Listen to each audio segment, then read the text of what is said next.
Hello everybody, there's a lot happening at Byjus right now. Byju Raveendran finds himself at the crossroads. People are thinking that Byjus is going down, no chance. However, I want to start off this entire discussion with one simple question. Do you believe education should be productized or personalized? Take 5 seconds, answer the question in the comments box. Well, this entire discussion can be divided into 3 groups. The impact of Byjus, so to say. Number 1, on the customers, that is students, parents, or whoever is buying from them. Number 2, the investors. Number 3, we of course should not forget the employees who are working for Byjus and overall in the edutech industry itself. So let's start the discussion with what's happening right now. There was an EGM meeting, that's an extraordinary general meeting that was conducted on Friday, Feb 23rd, 2024. Shareholders in Byjus are holding an extraordinary general meeting today. And the CEO, Byjus Ravindran, did not attend that meeting, neither his family members who are taking responsibilities of the day-to-day operations in the company. And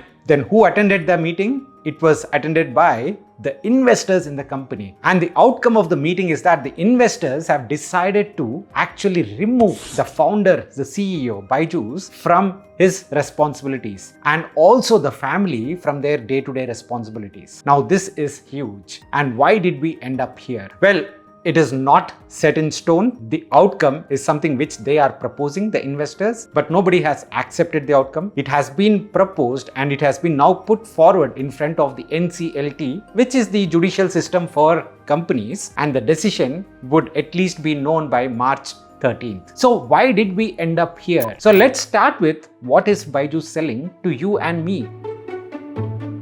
In the Indian context, there is a huge gap with respect to people looking forward to get good education and the lack of good educational institutes. And we can't deny that fact. And private companies like Byjus are trying to fill that gap. That's the value proposition that they are saying. That we are reaching out to people who are not educated to the extent that they want to, and we will push them to the next level in their careers. A fair argument, and a lot of people would love to have companies like Byjus. But the unfortunate reality is they got into a different game altogether. That is the game of valuations.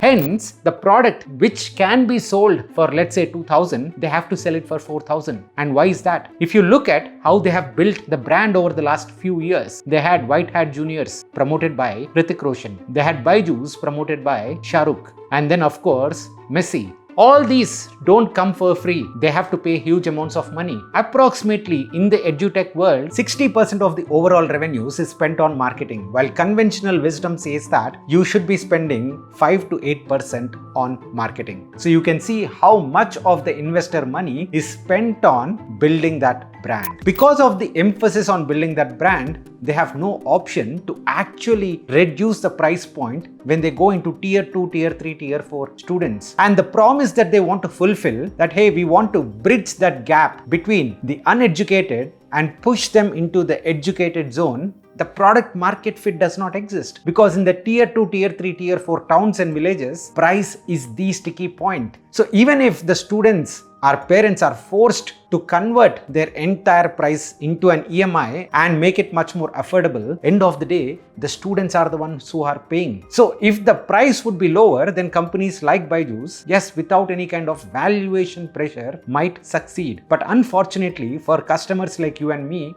we have to pay the price because of the marketing. There is no product innovation over here. How much can they innovate with respect to 12th class CBSE physics or chemistry subjects or CAT examination subject? There is not much of innovation with respect to the school subjects that we study. Hence, the product market fit is a big issue, and the customers realized that they can go forward and learn the same subject from the tuition teacher that they have across the street. Now then, what is the issue with the investors? The investors do not know how a company is going to perform going forward. What investors believe in is the projected revenues for any company. And the projected revenues is only on paper, and it's up to the CEO and the larger organization to go ahead and catch and move forward with the dream that they are projecting to the investor. And here, the fundamental relationship between the investor and the founder is built on trust. And once that trust erodes, the investors will come back. There is another concept that we need to learn here. The investors are investing their money purely for profit purposes. If there is another opportunity waiting for them in the market, which can give them higher returns, they will of course take out the money, or they will push Byjus or any other investments to give them higher returns. And this is called as opportunity cost. If you let go of one opportunity, what is the cost associated with that? Hence, you want to make sure that your investment in Byjus is giving you higher returns. So while the overall costs were increasing, they still were pushing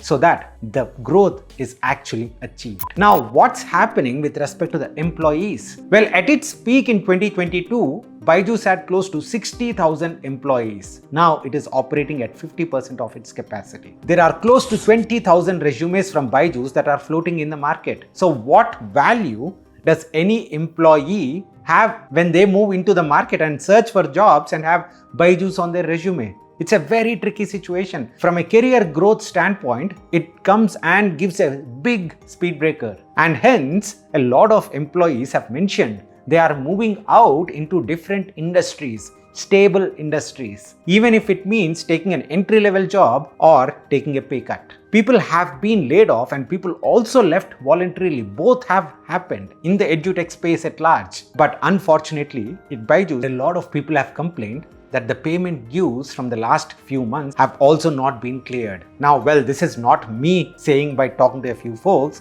but I've read through these lines in the Business Standard, one of the leading business newspapers in the country. Now, where did we end up here? If you ask me, education is all about personalization. You cannot push thousands and millions of people into one classroom through an online course and make them learn a subject. You need to have that personalized attention. And when there is an attempt to make it product, it becomes tricky.